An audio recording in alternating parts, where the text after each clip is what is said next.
Hello guys, welcome to my channel. आज आपसे UP PCS 2022 के सीरीज डी के क्वेश्चन डिस्कस करेंगे। 50 क्वेश्चन इसमें डिस्कस करते हैं। नेक्स्ट पार्ट 2 में 50 और उसके नेक्स्ट में पार्ट 3 में 50 और तो 50 क्वेश्चन इस पर डिस्कस करते हैं। UP PCS 2022 series D. तो पहला क्वेश्चन था, match list 1 with list 2 and select the correct answer from the code given below the list.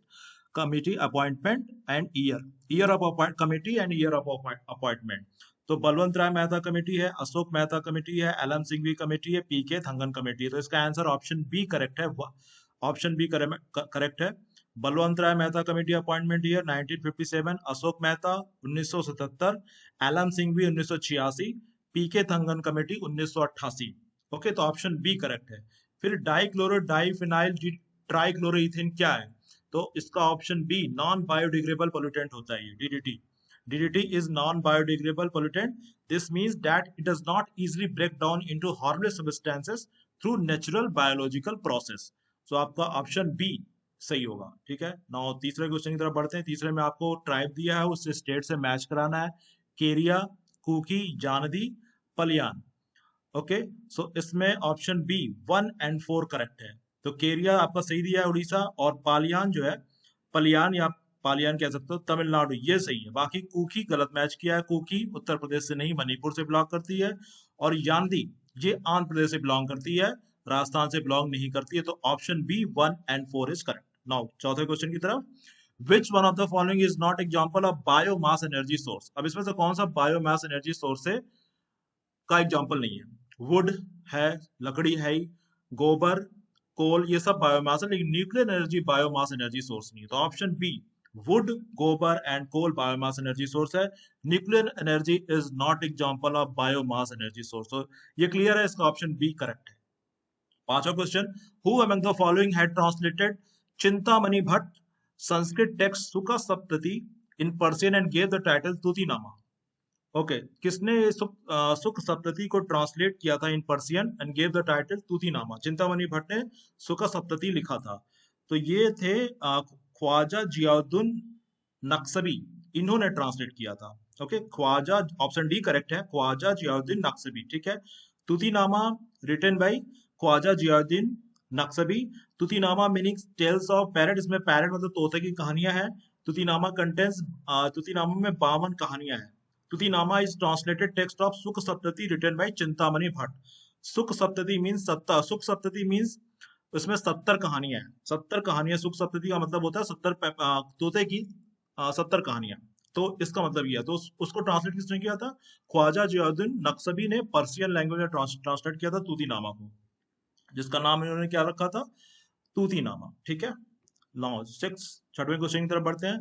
The audit report of the controller and auditor general of India examined by, controller and auditor general की audit report कौन examine करता है? तो option C public account committee करती है, PAC, public account committee. ठीक है, public account committee में 22 मेंबर होते हैं, 15 मेंबर लोकसभा से होते हैं, 7 मेंबर राज्यसभा से होते हैं। ठीक है, public account committee is to examine the annual audit reports of the controller and auditor general of India which are laid before the parliament by the president. Okay, clear? Now सातवें question की तरफ बढ़ते हैं। which state of India has launched the country first digital water data bank aquarium for clean water and water security in April 2022? तो ये current affairs का question है, Karnataka answer है। फिर ये भी with reference to India smart city awards 2020 that was given in April 2022 match, ये भी करंट अफेयर्स का क्वेश्चन है उस टाइम के, देख लीजिएगा इसका आंसर। ये इसका आंसर क्या है? मैंने ऑप्शन बी करेक्ट है। ठीक है, ये भी करंट अफेयर्स के उस टाइम का क्वेश्चन है। नौवां क्वेश्चन की तरफ आते हैं। Consider the following statement about farm subsidies in India. Farm subsidy के बारे में 4 स्टेटमेंट दिया, बताना इसमें से कौन सा करेक्ट है। पहला, the input subsidies in India such as on fertiliser fall under indirect farm subsidies. Reduction in power and irrigation bills offered to farmers fall under direct farm subsidies. The agriculture provisions of the WTO though allow direct farm subsidy, prohibit indirect subsidies. चौथा, all subsidies provided by the government in India fall under indirect subsidies. तो इसमें कौन सा सही है? इसमें option A only 1 and 2 correct है। ये वाला correct statement, the input subsidies in India such as on fertiliser fall under indirect form subsidy, this statement is correct. Second, reduction in power and irrigation bills offered to farmers fall under direct form subsidies, ये आपका दो आपका answer सही है। Okay, पहला और दूसरा, तीसरा चौथा आपका गलत है, तो इसका आंसर ऑप्शन ए पहला और दूसरा आपका सही है। 10th क्वेश्चन की तरफ बढ़ते हैं। When the environment protection act for the protection and preservation of environment was passed by the government of India, ये तो आसान क्वेश्चन है। 1986 एनवायरमेंट प्रोटेक्शन एक्ट 1986 में पास हुआ था। Environment protection act 1986 is an act of the parliament of India. It was enacted in May 1986 and came into force on 19 November 1986। It has 26 sections and 4 chapters. Okay. Environment Protection Act 1986 is an umbrella legislation under which various rules and notifications have been formed and issued to take care of the different dimensions of environment challenges. Okay. इसका answer आपका 1986 हो जाएगा, ठीक है।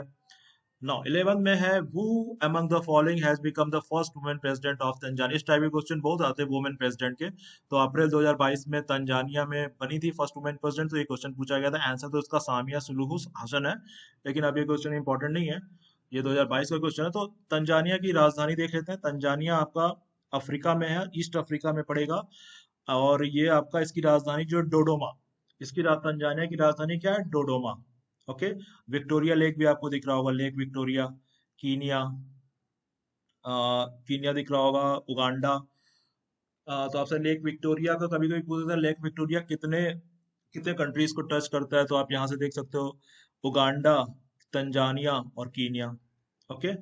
Now 12वें question की तरफ बढ़ते हैं। Most of the sources of energy we use represent solar stored solar energy, which of the following is not ultimately derived from the sun's energy। इसमें से कौन सी एनर्जी ऐसी जो सन से एनर्जी नहीं लेती है, तो वो न्यूक्लियर एनर्जी। न्यूक्लियर एनर्जी में आपको पता है, न्यूक्लियर एनर्जी में नाभिकीय विखंडन होता है, वहां से न्यूक्लियर एनर्जी पैदा, तो वहां से सन से वो एनर्जी नहीं ले रहा है। बाकी geothermal, wind energy, biomass energy, ये सभी एनर्जी के लिए अल्टीमेट जो सोर्स है वो सन ही है। तो ऑप्शन बी न्यूक्लियर एनर्जी नहीं होगा, ठीक है। हाँ, आपको एक चीज और बता देते हैं कि इस समय इंडिया में जो पावर जो कहाँ से कितना प्रोड्यूस हो रहा है, मतलब इस कोल से आपका 49.23% इलेक्ट्रिसिटी पैदा हो रहा है दिस टाइम। पहले ये 85% तक होता था, लेकिन दिस टाइम 24 का डाटा है 31 मार्च 2024 का, कि कोल से आपको 49.23% इलेक्ट्रिसिटी जनरेट हो। देखिए कितना कम होता जा रहा है। अब देखिए सोलर आपका 18.51 पे आ चुका है। मीन्स अगर कोल के बाद अगर सबसे ज्यादा इलेक्ट्रिसिटी किसी कोई जनरेट कर रहा है तो सोलर एनर्जी मीन्स तो 18.51, दूसरे पे सोलर आ गया। तीसरे पे आपके हाइड्रो है 10.62, ठीक है। चौथे पे आपका विंड आ गया है 10.38। पांचवा भी देख लेते हैं। पांचवे में आपका आ जाएगा ऑयल एंड गैस 5.80। न्यूक्लियर आपका बहुत कम है इंडिया में, 1.85% ही ऑनली। तो पहले पे टॉप 3 देख लेते हैं। पहला आपसे कोई पूछे कि इलेक्ट्रिसिटी जनरेट जो होता है वो सबसे ज्यादा तो कोयला से भी हो रहा है 49.23। दूसरे पे सोलर एनर्जी आ गया है, तीसरे पे हाइड्रो है, ठीक है। ये आप इसका स्क्रीनशॉट ले सकते हो, ठीक है। नाउ अब 13वें क्वेश्चन की तरफ बढ़ते हैं। On which date ozone day, सबको पता है 16 सितंबर, ऑप्शन बी करेक्ट है। ओजोन डे आपका 16 सितंबर को मनाया जाता है। मॉन्ट्रियल प्रोटोकॉल से रिलेटेड है ओजोन डे। तो 1987 में मॉन्ट्रियल प्रोटोकॉल साइन हुआ था, ठीक है। ये क्यों, global agreement to safeguard the stratospheric ozone layer by eliminating the manufacture and consumption of ozone depleting substance. तो ओजोन डिप्लेटिंग सबस्टेंस को हटाने के लिए ये प्रोटोकॉल साइन हुआ था 1987 में। और ये अर्थ है, मान लो ट्रोपोस्फियर के ऊपर स्ट्रेटोस्फियर होता है, स्ट्रेटोस्फियर में आपका ओजोन लेयर पाया जाता है। तो ये भी क्वेश्चन पूछ देता है कभी कि ओजोन लेयर कहाँ पाया जाता है, तो स्ट्रेटोस्फियर में पाया जाता है। ओजोन डे कब मनाया जाता है, 16 सितंबर को मनाया जाता है। मॉन्ट्रियल प्रोटोकॉल कब साइन हुआ था, 1987 में साइन हुआ था, ठीक है। फिर उसके बाद मैच लिस्ट 1 विथ लिस्ट 2, फिर यहाँ पे third schedule, fourth schedule, seven schedule, eight schedule. तो 14 का आंसर आपका ऑप्शन सी करेक्ट है। तो थर्ड शेड्यूल क्या होता है, फॉर्म्स ऑफ ओथ और अफर्मेशन आता है। फोर्थ शेड्यूल में allocation of seats in the council of states. Seven schedule list of subject matter of law to be made by the parliament and state legislature. Eight schedule language है। Seven schedule जो state list और central list होती है और concurrent list होती है वो seven schedule में आते हैं। तो आपको क्लियर होगा, third schedule, fourth schedule, seven schedule, eight schedule. Now 15वां question, at which one of the following place the World Health Organization WHO is going to establish global traditional medicine centre. ये भी current affairs question है वैसे। Jamnagar answer है इसका, option है जामनगर। जामनगर की location Gujarat में आपको दिखा देता है, वेस्ट, ये एकदम ये लोकेशन है जामनगर की। वेस्टर्न गुजरात में पाया जाता है, वेस्टर्न कोस्ट, वेस्टर्न गुजरात में है ये जामनगर, ये लोकेशन है। Okay, now Jamnagar is known as the world oil city भी कहते हैं, because it is the home to the world की बिगेस्ट ऑयल रिफाइनरी है Jamnagar. The Jamnagar refinery is a private sector crude oil refinery owned by Reliance industry limited. The refinery was commission on 14 जुलाई 1999 को ये commission हुई थी, and is the largest refinery in the world. Jamnagar जो है largest refinery in the world है। Okay, 16वें question की तरफ बढ़ते हैं। Given below are two statements, one is given below, one is level assertion reason का क्वेश्चन है। तो 73rd amendment of the constitution is considered to be watershed in the history of local self government India. सही statement, assertion सही है। The 73rd constitution amendment conferred to much coveted constitutional status on panchayat. दोनों सही है, और reason आपको explanation, reason जो है वो असर्शन को सपोर्ट भी कर रहा है। ठीक है, ठीक है, तो इसमें तो ऑप्शन ए करेक्ट, आपको ऑप्शन ए करेक्ट है। 73 कॉन्स्टिट्यूशनल अमेंडमेंट एक्ट 1992 पार्ट 9 में आपका पंचायती राज है। आर्टिकल अगर पंचायती राज का देखें 243 से 243 तो है, शेड्यूल 11 शेड्यूल में है, और 243 जी जो आर्टिकल है उसमें 29 सब्जेक्ट मेंशन है पंचायती राज के। 29 उनके काम क्या है ना, वो 243 जी में बताया गया है। ठीक है, 243 जी में काम बताया गया है। 29 सब्जेक्ट है, मतलब 29 काम बताया गया है। अब ये देखिए ये 29 दिए हुए हैं, तो वन बाय वन मैं रीड कर देता हूँ, क्योंकि यहाँ से भी क्वेश्चन बन सकते हैं। तो पहला है agriculture including agriculture extension, land improvement, implementation of land reform, land consolidation and soil conservation, minor irrigation, water management, watershed development, animal husbandry, dairying and poultry, fisheries, social forestry and farm forestry, minor forest produce, small scale industry including food processing industry, khadi, village and cottage industry, rural housing, drinking water, fuel and fodder, roads, culverts, bridges, ferries, waterway, and other means of communication, rural electrification, including distribution of electricity, non-conventional energy sources, poverty alleviation program, education, including primary and secondary school, technical training and vocational education, adult and non-formal education, library, cultural activity, markets and fairs, health, sanitation, including hospital, primary health centers and dispensaries, family welfare, women and child development, social welfare, including welfare of the handicapped and mentally retarded, welfare of the weaker section, in particular the scheduled caste and scheduled tribe, public distribution system, maintenance of community assets. Okay. Now, 17वां question, match list 1 and list 2 and select the correct answer from the code. इसमें match करना है, तो इसमें M S Swaminathan green, इसमें option C आपका correct है, 3421। M S Swaminathan green revolution से रिलेटेड है। L K Jha economic administration reform से रिलेटेड है। वर्गीज कुरियन मिल्क प्रोडक्शन से रिलेटेड है। Morarji Desai social control on banks, इससे रिलेटेड है। ठीक है, रिलेटेड है। ठीक है, 18वें क्वेश्चन, चंद्रगुप्त टू के बारे में दो स्टेटमेंट दिया गया है। तो दो स्टेटमेंट है, the strongest evidence in the context of Saka victory is the silver coins of the king, the weight of the coins used to be about 33 grains. इसमें आपका option B is correct, means both 1 and 2 statement सही है। The silver coins issued by Chandragupta two, often called Vikramaditya के नाम से जाना जाता था, are indeed considered strong evidence of his victory over the Saka. तो सिल्वर कॉइंस पे जो पहला स्टेटमेंट है, silver strong evidence in the context of Saka victory is the silver coins, तो ये पहला स्टेटमेंट सही है।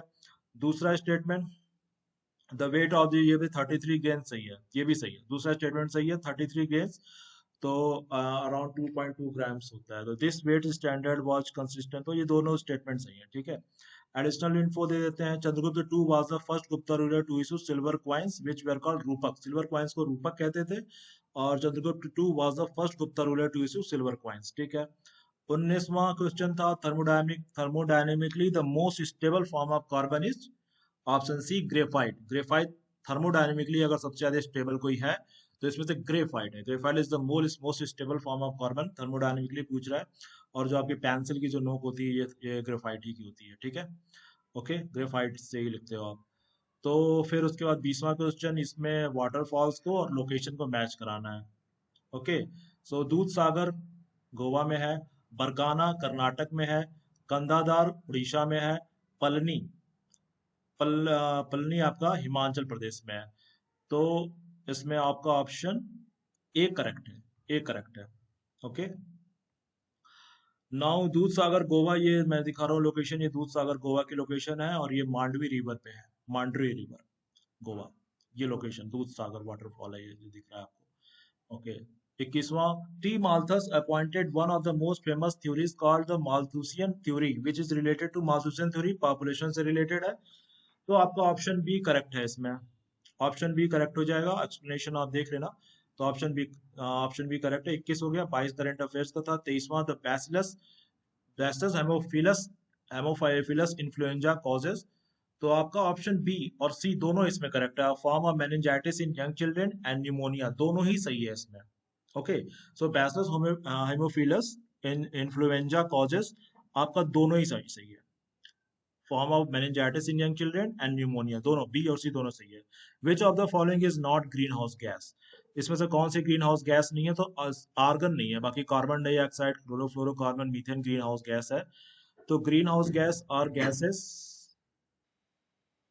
Option D is correct. तो ग्रीन हाउस गैसेस, कुछ green house gases, the main green house gases include बताता हूँ। कार्बन डाइऑक्साइड है, मीथेन है, नाइट्रस ऑक्साइड है, क्लोरोफ्लोरोकार्बन है, वाटर वेपर है। तो ऑर्गन इसका आंसर नहीं है। Organ is not green house gas. Okay.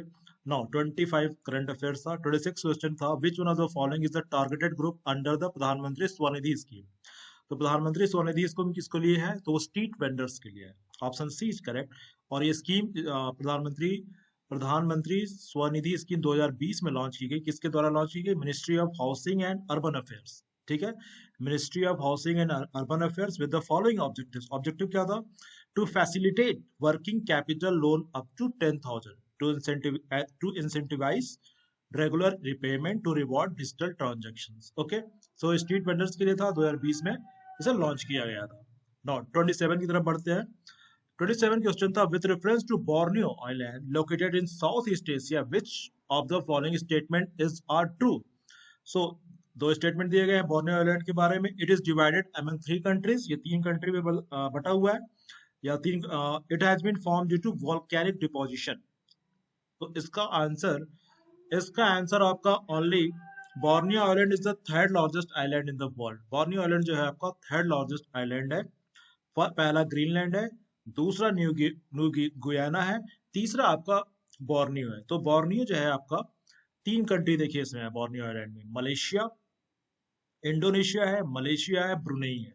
तो पहला स्टेटमेंट तो सही है कि it is divided among 3 countries. तो ये आपका बोर्नियो आइलैंड है जो कि इंडोनेशिया, मलेशिया और ब्रुनेई 3 कंट्रीज में है। तो स्टेटमेंट 1 करेक्ट है। दूसरा स्टेटमेंट कह रहा है कि it has been formed due to volcano deposition. तो ये स्टेटमेंट गलत है।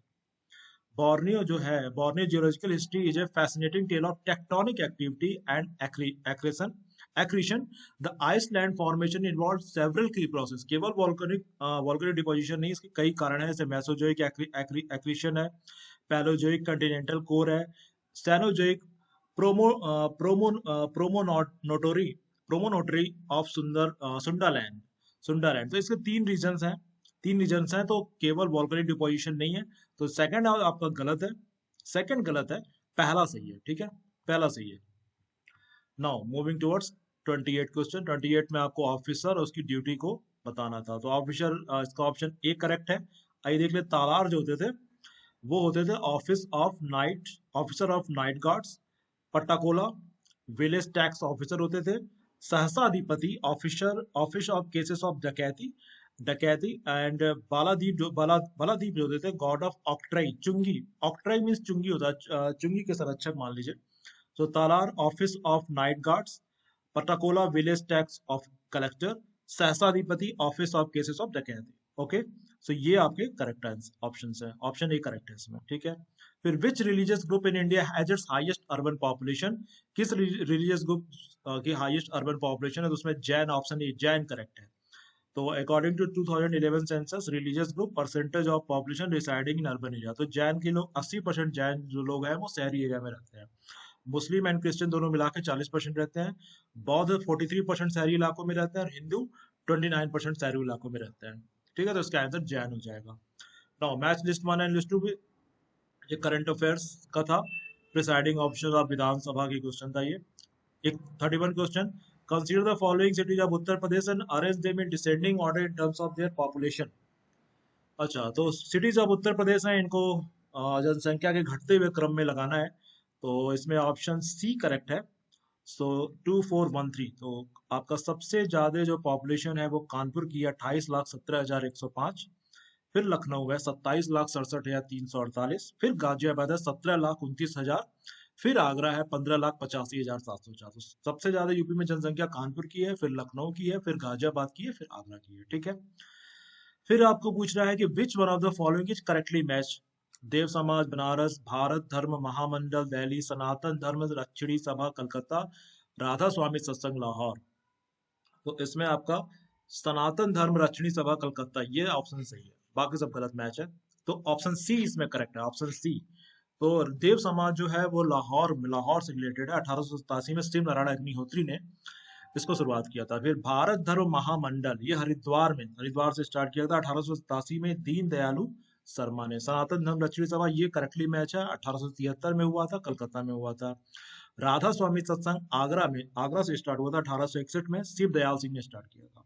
ठीक है, तो आपका ऑप्शन सी कलकत्ता सही है। Now 33 question, the idea of rurbanization was elaborated. Rurbanization का कॉन्सेप्ट किसने दिया था? तो एच एस घुर्वे ने दिया था, घुरे ने दिया था। तो ऑप्शन सी करेक्ट है। तो जी एस घुर्वे, ने दिया था, ऑप्शन सी। तो जी एस जो घुर्वे थे, he has been acclaimed as the father of Indian sociology. He elaborated the idea of urbanization. तो जी एस घुर्वे आंसर सही है। और urbanization होता क्या है ये जान लेते हैं। Urbanization is a social, economic and spatial process that integrates the rural and urban characteristic, blending the lifestyle, amenity and infrastructure of urban area into rural setting. मतलब रूरल एरिया में अर्बन एम्यूनिटी, मतलब जो चीज शहरों में हो रही है वो इंफ्रास्ट्रक्चर गांव में प्रदान करना, that is called urbanisation. This concept aims to enhance the quality of life. Rural area में क्वालिटी ऑफ लाइफ को बढ़ाने के लिए ये कॉन्सेप्ट लाया गया था। तो यही है इसमें। तो ठीक है, ऑप्शन सी करेक्ट है इसमें। 34-35 करंट अफेयर्स थे। 36वां आते हैं, which one of the following watershed development project is sponsored by the central government of India which aims at enabling the rural population to conserve the water. Watershed development project है जो central government ने launch किया था, जो rural population को water को संरक्षित करने के लिए प्रोत्साहित करता है। तो हरियाली स्कीम, जिसका ऑप्शन ए करेक्ट है। तो ये ईयर 2003 में ये स्कीम लॉन्च की गई थी, Hariyali. 2003 marks the launching of Hariyali with the objective of empowering panchayati raj institutions both financially and administratively in the implementation of watershed development programme in the country. तो ठीक है, तो हरियाली स्कीम 2003 में, तो इसका आंसर हो जाएगा। ठीक है, नाउ 37वां क्वेश्चन है, which one of the following pairs is not correctly match. Ishwar Varman Jaunpur stone inscription, Sarva Varman Jivita Gupta second, Ishan Varman. तो इसमें नॉट करेक्टली पूछ रहा है, तो इसमें ऑप्शन बी करेक्ट है, क्योंकि गया कॉपर प्लेट इंस्क्रिप्शन जो समुद्रगुप्त से रिलेटेड है, तो आपको इसमें एलिमिनेट कर सकते थे। इसमें जैसे गया कॉपर प्लेट समुद्रगुप्त से है, तो ये सर्ववर्मन नहीं होगा। तो आपका आंसर आपका ऑप्शन बी जो होगा वो करेक्ट हो जाएगा। ठीक है, नाउ 38 की तरफ जाते हैं। रिवॉल्यूशन है, उसको मैच कराना है, रिवॉल्यूशन को मैच कराना है। तो इसमें ऑप्शन डी करेक्ट है। गोल्डन रिवॉल्यूशन जो होता है हॉर्टिकल्चर एंड हनी से रिलेटेड है। ग्रे रिवॉल्यूशन फर्टिलाइजर से रिलेटेड है। Yellow revolution oil seeds production से रिलेटेड है। ब्लैक रिवॉल्यूशन पेट्रोलियम प्रोडक्शन से रिलेटेड है। तो ऑप्शन डी 2413 इसका करेक्ट है। फिर 39 which one of the following is which one of the following mountain ranges are in Himalaya. तो इसमें ऑप्शन दिए हुए हैं 39, आपका 39 क्वेश्चन है। तो इसका जो आंसर होगा, तो इसमें पहला ऑप्शन चो ओऊ है, लोटसे है, अन्नामलाई है, सिरुमाली। तो इसमें माउंटेन कौन सा माउंटेन है हिमालयों को रिप्रेजेंट करता है? तो देखो नाम से ही इस पे अन्नामलाई तो सबको पता है कि साउथ इंडिया से रिलेटेड, नाम से ही लग रहा है कि अन्नामलाई साउथ इंडिया से। तो देखो इसमें ऑप्शन बी सी डी सब में 3 आ रहा है, तो 3 तो होगा नहीं। तो आप बी सी डी एलिमिनेट हो गया, तो ऑप्शन 1 एंड ऑप्शन ए इसका सही हो जाएगा, क्योंकि अन्नामलाई तो नाम से ही लग रहा है कि साउथ इंडिया का ही है। और इसमें सिरुमाली भी जो है वो भी साउथ इंडिया का। तो पहले ही दो जो छो ओऊ है, लोट से, ये दोनों हिमालयन रेंज से रिलेटेड है। ठीक है, तो अन्नामलाई और Sirumalai belong to South India, not Himalaya. तो नाम से ही पता चल रहा है कि ये तो हिमालय से रिलेटेड होंगे ही नहीं। तो ऑप्शन ए आप इसमें बहुत आराम से एलिमिनेट करके आपको ऑप्शन ए सही मार सकते थे। 40 क्वेश्चन है कि विच of the following pairs is not correctly match. तो इसमें से रेयान है। रेयान जो होता है वो आर्टिफिशियल सिल्क होता है, मॉडिफाइड स्टार्च नहीं होता है। तो नॉट करेक्टली मैच में आपका रेयॉन, बाकी सब सही है। एस्पार्टेम जो होता है वो सिंथेटिक स्वीटनर होता है, ऑक्सीटोसिन हार्मोन होता है, नियोप्रीन आपका स्पेशलाइज्ड रबड़ होता है।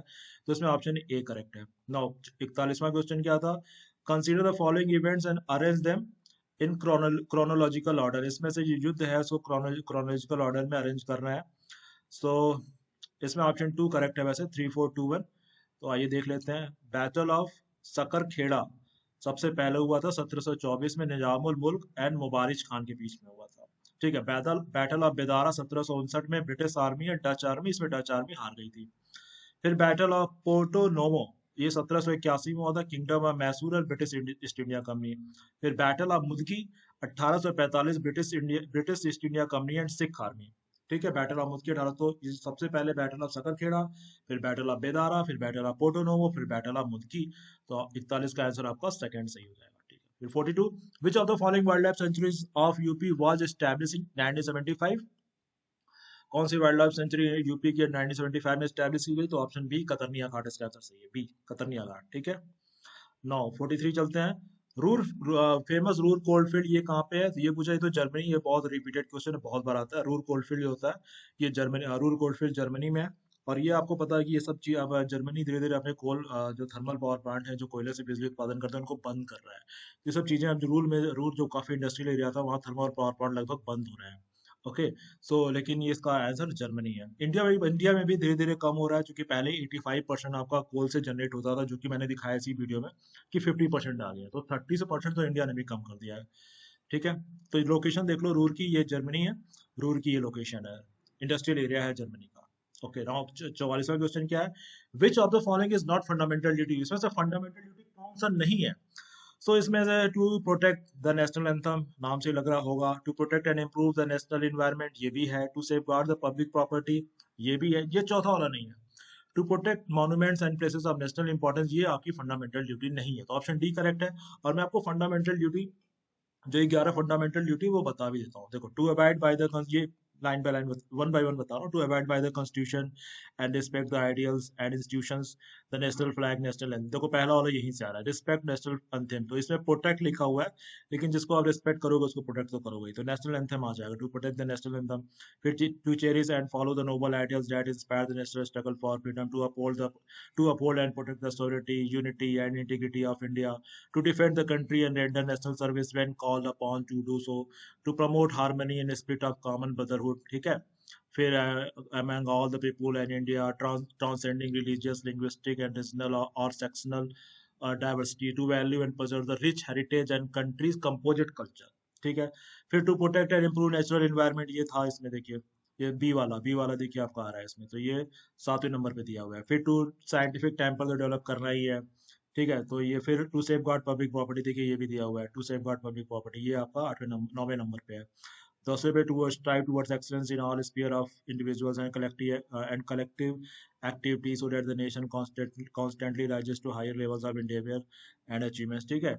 11 में वही है कि to provide opportunity for education to children below 6 to between 6 to 14 years of age. तो ये 11 फंडामेंटल ड्यूटी, इस देखिए इसमें डी वाला नहीं आ रहा है, monuments and places of national importance ये नहीं आ रहा, तो डी आपका आंसर हो जाएगा। अब 45वें से बढ़ते हैं। 45 बिल्डिंग और बिल्डर को मैच कराना है। बिल्डिंग किसने बनाया? तो इसमें ऑप्शन सी करेक्ट है, सुल्तानगढ़ी इल्तुतमिश ने बनाया था। रेड पैलेस, लाल महल बलबन ने बनवाया था। जमात खाना मस्जिद अलाउद्दीन खिलजी ने बनाया था। 2.5 दिन का चोपड़ा कुतुबुद्दीन ऐबक ने बनाया था। तो ऑप्शन सी आपका करेक्ट है इसमें। ठीक है। 46वां क्वेश्चन की तरफ बढ़ते हैं। बहुत इजी क्वेश्चन था ये। अब देखने से तो लग रहा है बहुत टफ है, कि एरिया दिया है, परमिजिबल नॉइज लेवल दिया, देखने से तो बहुत टफ लग रहा है, लेकिन है बहुत आसान। कैसे है दिखाता हूँ। अब देखो, साइल इसमें क्या मैच कराना था, तो देखो साइलेंट जोन होगा, उसमें उसकी जो क्या दिया है इसमें, नॉइज लेवल को डेसिबल में मापते हैं। ठीक है। नॉइज लेवल को तो साइलेंट जोन का जो डेसिबल सबसे कम होगा, नॉइज लेवल है, तो साइलेंट जोन में जाहिर सी बात है सबसे कम होगा डेसिबल में नॉइज लेवल। तो आप आराम से 50 dB से मैच करा सकते थे। फिर उसके बाद क्या होगा, रेसिडेंशियल एरिया में थोड़ा सा ज्यादा शोर होगा, तो 55 हो गया। फिर कॉमर्शियल एरिया, जैसे कि आपके आसपास जैसे कोई कॉम्प्लेक्स है या मॉल है, वो सब रेसिडेंशियल एरिया में आते हैं, 65 dB होगा। इंडस्ट्रियल एरिया, जैसे किसी आप इंडस्ट्रियल एरिया में जाते हो तो वहाँ बहुत ज्यादा शोर होता है। इंडस्ट्रियल एरिया में जैसे जहाँ पे गाड़ियां बन रही है, जहाँ रिपेयरिंग वर्क चल रहा है, जहाँ पे थर्मल पावर प्लांट होते हैं तो वहाँ बहुत शोर होता है। तो इंडस्ट्रियल एरिया में सबसे ज्यादा शोर होता है, तो वहाँ 70 dB, तो आराम से मैच हो रहा था। Option C is correct. तो थोड़ा सा भी आप दिमाग लगाते तो ये क्वेश्चन बहुत ईजी है। ओके, 70 हो गया, 46 हो गया ना, 47 की तरफ ओशियन है, उसमें मैक्सिमम डीप, उसका सबसे गहराई वाला पॉइंट मैच कराना है। तो इसमें ऑप्शन ए करेक्ट है। देख लेते हैं सबके क्या है। पैसिफिक में जो प्रशांत महासागर है उसका मैरियाना ट्रेंच है सबसे गहरा पॉइंट। आर्कटिक के मोलाए द्वीप है, मोलाई द्वीप है। इंडियन ओशियन का सुंड्रा ट्रेंच है। अटलांटिक का प्यूर्टो रिको ट्रेंच है। तो याद कर लीजिएगा, ये आ सकता है फिर से। ये क्वेश्चन तो ऐसे रिपीट तो होते ही हैं यूपीपीसीएस में। करंट अफेयर्स का क्वेश्चन था 48, उसमें पूछा था टॉप स्टील प्रोडक्शन के बारे में। सबसे ज्यादा स्टील कौन पैदा करता है, उत्पादन कौन करता है? तो चाइना, चाइना था, लेकिन 2022 में क्वेश्चन, लेकिन अभी भी चाइना ही है। और इंडिया सेकंड पे है, जापान थर्ड पे है। तो सबसे ज्यादा अगर स्टील का उत्पादन प्रोडक्शन कौन करता है, तो वो चाइना अभी भी करता है। फर्स्ट पे चाइना, यही क्वेश्चन था कि सबसे ज्यादा कौन करता है, तो चाइना था। 49 जो है, with reference to ecological niche which of the following statement is are correct. अब देखो, इसमें से इकोलॉजिकल नेस के बारे में बताना है। तो it represents the range of condition that it can tolerate the resources it utilises and its function role in ecological system and each species has a distinctiveness. दोनों स्टेटमेंट सही है इसमें, दोनों ऑप्शन भी करेक्ट है।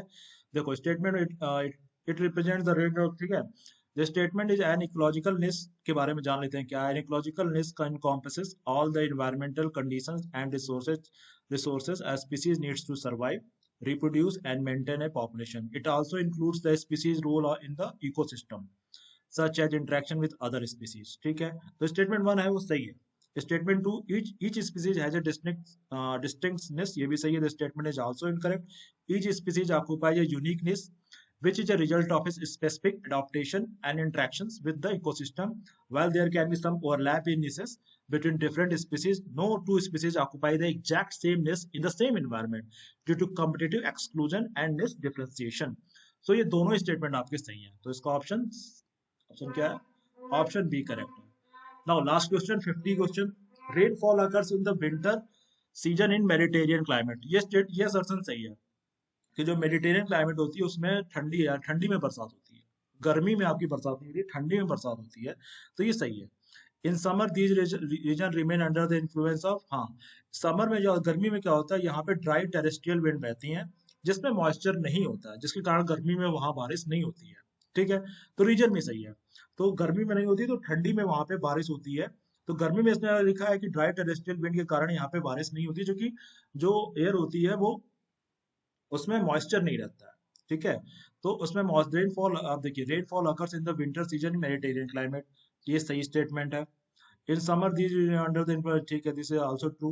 During the summer Mediterranean regions are dominated by sub tropical high pressure system that bring dry descending air masses included to hot and dry condition। वही है कि इसमें हाई प्रेशर सिस्टम है, दैट जो dry air आ रही है तो वो बारिश कहाँ से करेगी, जब मॉइस्चर रहेगा तभी बारिश हो सकती है। फिर reason are correctly explain the assertion because the dry terrestrial wind that high pressure system in summer prevent rainfall, confining most of the precipitation to the winter months with when these high pressure system weaken and westerly winds bring, हाँ, तो फिर क्या होता है कि winter में क्या होता है, जो ये हाई प्रेशर सिस्टम होता है वो वो कमजोर हो जाता है। और वेस्टर्ली विंड जो होती है, वेस्टर्ली, वो समुंदर से मॉइस्चर लेके आती हैं और ठंडी में वहां पे बारिश होती है। तो इसमें आपका दोनों ही स्टेटमेंट सही है और वो उसको सपोर्ट कर रहा है, क्योंकि समर के बारे में बता रहा है। लेकिन उससे आप अंदाजा लगा सकते हो कि समर में जो है वो आपका बारिश नहीं हो रहा है, तो लेकिन जब ठंडी में ये सिस्टम वीक पड़ेगा हाई प्रेशर का, तो फिर वेस्टर्ली वहां पे बारिश कर देगी ठंडी में। तो इसको सपोर्ट भी कर रहा है। तो इसमें both option, both assertion is correct and उसको सपोर्ट भी कर रहा है। तो मीन्स आपका option A, both A and R are true and R is the correct explanation of A. So इसका आंसर ए सही है। होप आपको ये वीडियो पसंद आया होगा। नेक्स्ट में 50 क्वेश्चन मैं और अपलोड करूंगा नेक्स्ट वीडियो में। सो पार्ट 1 यहीं पे एंड करते हैं।